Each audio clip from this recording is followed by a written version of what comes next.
ফাহাম আব্দুল সালাম আপনার কাছে আসি। আমরা দেখলাম যে নিউ ইয়র্কের বাংলাদেশ কনসুলেট অফিসে আপনার সেখানে প্রোগ্রাম ছিল, ওখানে ঢোকার সময় তথ্য সম্প্রচার উপদেষ্টা মাহফুজ আলমকে হেনস্থার চেষ্টা করেছে এখানে আওয়ামী লীগের কর্মী সমর্থকরা। এই ঘটনাটি যে এখানে ঘটলো, আমার প্রশ্ন অন্য জায়গায় যে কি করে ঘটলো, এখানে কতটুকু নিরাপত্তা এখানে নেওয়া হয়েছিল, আসলেই প্রয়োজনীয় নিরাপত্তা নেওয়া হয়েছিল কিনা, না নেওয়া হলে কেন নেওয়া হয়নি, সেগুলোতে আমি আলোচনা যেতে চাইছি না। কিন্তু আমি আলোচনা করতে চাইছি যে এই যে ঘটনাটি ঘটলো এবং সেখানে আপনার জয় বাংলা, জয় বঙ্গবন্ধু স্লোগান দিয়ে বিক্ষোভ করলো, তাকে হেনস্থা করার চেষ্টা করা হলো।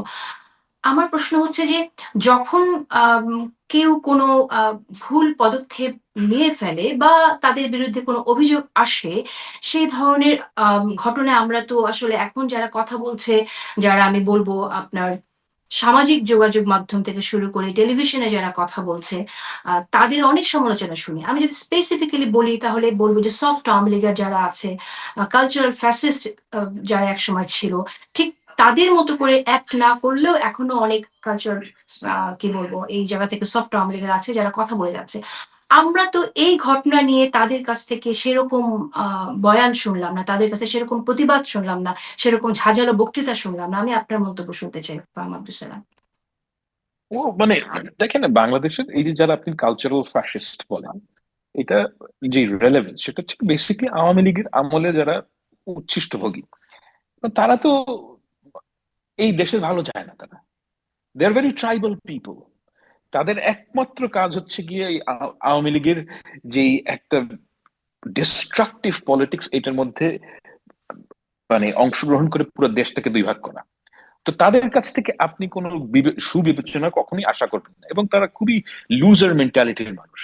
এবং তারা এভরিথিং, আপনারা এরকম নিচ প্রকৃতির মানুষ যে তারা, আমি নিজের চোখে দেখছি যে আবু সাইদকে নিয়ে তারা যোগ করে, আই ক্যানট বিলিভ দিস, এই ছেলেটা মারা গেছে, এন্ড দে স্টিল ডু ইট।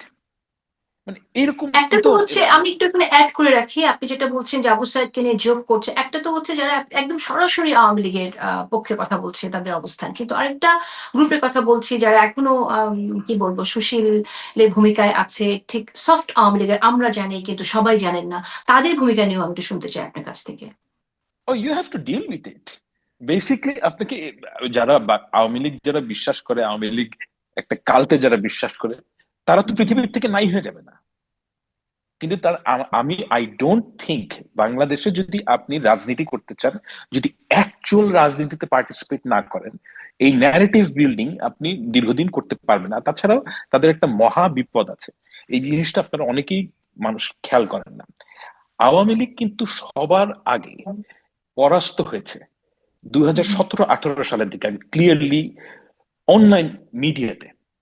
তারা কিন্তু সোশ্যাল মিডিয়ায় মানে অ্যাকচুয়াল পরাস্ত হওয়ার অনেক আগে এই ন্যারেটিভ বিল্ডিং এর যে ওয়ার, এই ওয়ারে তারা 2017-18 পরাস্ত হয়ে গেছে। তো তাদের ওই কেপাবিলিটিটা বেশি নাই। প্রবলেম হচ্ছে কি, আমি জিনিসটা কিভাবে দেখি না, আমি জিনিসটা থেকে খুব রিয়ালিস্ট পয়েন্ট অফ ভিউ থেকে, যে আমাদের এখন বাংলাদেশের যে মূল সমস্যা সেটা অর্থনৈতিক সমস্যা, এটা রাজনৈতিক সমস্যা না। আমাদের 1/3 of youth unemployed.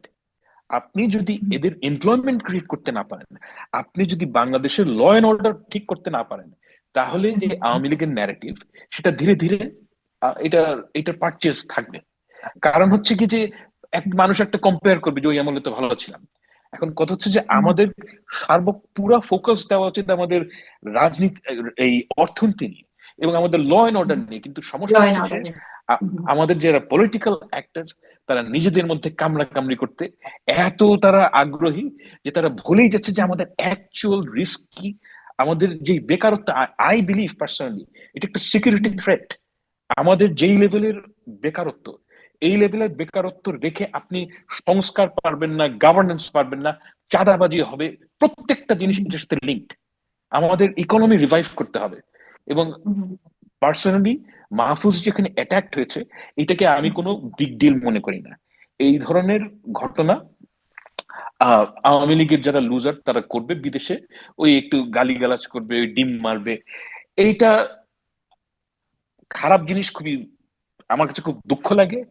But as far as physical harm is concern, এটা ওই লেভেলে অন্তত আমেরিকায়, অস্ট্রেলিয়া, ইংল্যান্ড এই সমস্ত দেশে এসকেলেট করবে না বলে আমার অনুমান। এবং কিন্তু এই ধরনের ছাত্রীর মতন আচরণ এটা আওয়ামী লীগেরা করবেই, এটা থেকে ওকে, মানে কোনো রেহাই নাই। রেজাল্ট করিম রানী, আপনার মন্তব্য শুনতে চাই। এই ধরনের আচরণ আওয়ামী লীগ করবে, কিন্তু আওয়ামী লীগের বিরুদ্ধে, এই ধরনের আচরণের বিরুদ্ধে তো আমরা সেভাবে আসলে এখন যারা কথা বলছেন শুনছি না বলতে। আপনার মন্তব্য শুনি। দেখেন, আমি একটা কথা বলছিলাম যে আগামী দিনের রাজনীতি নির্ধারিত হবে হুম, মানে সমস্ত দলগুলোর ক্ষেত্রেই, যে আওয়ামী লীগের ব্যাপারে কে কি পজিশন নিচ্ছে তার আলোকে। মানে আওয়ামী লীগকে আপনার সফিস্টিকেটেড ওয়েতে ডিল করতে পারতে হবে। হ্যাঁ, আওয়ামী লীগ কি, এখন আওয়ামী লীগকে সফিস্টিকেটেড ওয়েতে ডিল করার জন্য যেটা করতে হবে আমাদের, সেটা হলো সমাজের এই যে জলীয় বুদ্ধিজীবিতা এবং তোরা লিকুইড সমাজ, এইটা বন্ধ করতে হবে। মানে যারা আওয়ামী লীগের আমলে আওয়ামী লীগ সমর্থন করত, তারা তো সমর্থন করা মানেই কিন্তু অন্যায়কারী না, অপরাধী না, ভুল করা। তারা একটা ভুল মতাদর্শ বিশ্বাস করতো। এখন এই যে ভুল মতাদর্শ বিশ্বাস করতো, এইটা এইটার থেকে আপনার তো একটা পলিটিক্যাল কাউন্সিলিং লাগবে। ধরেন একটা লোক নেশা করে, গাঁজাখোর, তাকে আপনি কাউন্সিলিং করেন না, তাকে আপনি রিহেবে দেন না। তো সমাজে একটা মানুষ আওয়ামী লীগকে রাজনীতি মনে করে, এটা ডেঞ্জারাস তো তার জন্য। হ্যাঁ, একটা রং থিং সে বিশ্বাস করে, একটা ভুয়া জিনিস সে বিশ্বাস করে, মানে বিশ্বাস করে মানুষ। কালচারাল ফ্যাসিজম নিয়ে একটু আপনার কাছে শুনতে চাই, সেখান থেকে আমরা কি করে মুক্ত হব এই বিষয়টা যদি ফলে আপনি এটা করার জন্য, এবং এই যে দেখেন এইটা আওয়ামী লীগকে রাজনীতি মনে করে এরকম, এটা তো সাধারণ জনগণ। ফলে সাধারণ জনগণকে এখন আমি মনে করি একটা নির্বাচন হলে যেটা হবে, আপনি তো ট্রুথ এন্ড রিকনসিলিয়েশন করলেন না, আমরা বারবার বললাম শুরুর থেকে। এই নির্বাচনের মাধ্যমে একজনের রিকনসিলিয়েশন হবে গ্রামে গঞ্জে, কারণ যারা আত্মীয় স্বজন আছে অন্য মার্কাগুলোতে কনভার্ট হবে। কিন্তু এই যে করাপ্ট কালচার ইন্ডাস্ট্রি, এখানে করাপ্ট কালচার ইন্ডাস্ট্রি, এরা আওয়ামী লীগ দেখেন 3-4টা কার্ড যে খেলে, একটা হলো মুজিব কার্ড, সাংস্কৃতিক কার্ড, হ্যাঁ, হিন্দু কার্ড। এই কার্ডগুলো খেলা বন্ধ করতে হবে। এবং এই কার্ডগুলো খেলা কিভাবে বন্ধ করবেন, আপনি যেটা বলেন যে সাংস্কৃতিক ফ্যাসিবাদ আপনি রুখবেন কিভাবে, সেইটা রুখার জন্য আমাদের এখানে যে সংস্কৃতিটা চর্চা হয়েছে, আমাদের এখানে জ্ঞানের যে ধারণা, এটা আওয়ামী ধারণা। আমাদের এখানে গণতন্ত্রের যে ধারণা, এটা আওয়ামী ধারণা। ফলে এখানে একটা ডেমোক্রেটিক মানে সংস্কৃতি আপনার নির্মাণ করতে হবে। এবং ডেমোক্রেটিক সংস্কৃতির জন্য আমাদের যেটা মনে রাখতে হবে, সেটা হলো টলারেন্সি ফার্স্ট, ডেমোক্রেসি সেকেন্ড। এবং টলারেন্সির কথাটা যখন আপনি আসবে, তখন এটা আসবে যে আমি আমার ভিন্ন মতকে, আমি আমার ভিন্ন রুচিকে, আমি আমার ভিন্ন চর্চাকে, আমি আমার ভিন্নতা, আমার চেয়ে ভিন্ন ব্যতিক্রমকে রেসপেক্ট করি এবং সহ্য করি, একসাথে নিয়ে কোএক্সিস্ট করতে আমার কোনো বাধা নেই। এইরকম একটা রাজনৈতিক পরিমণ্ডল আপনার তৈরি করতে হবে। এবং সেই পরিমণ্ডল তৈরি করার জন্য 5 তারিখে একটা সুবর্ণ সুযোগ আপনার তৈরি হয়েছে, এবং 5 তারিখেও এটা লক্ষণ দেখা গেছে।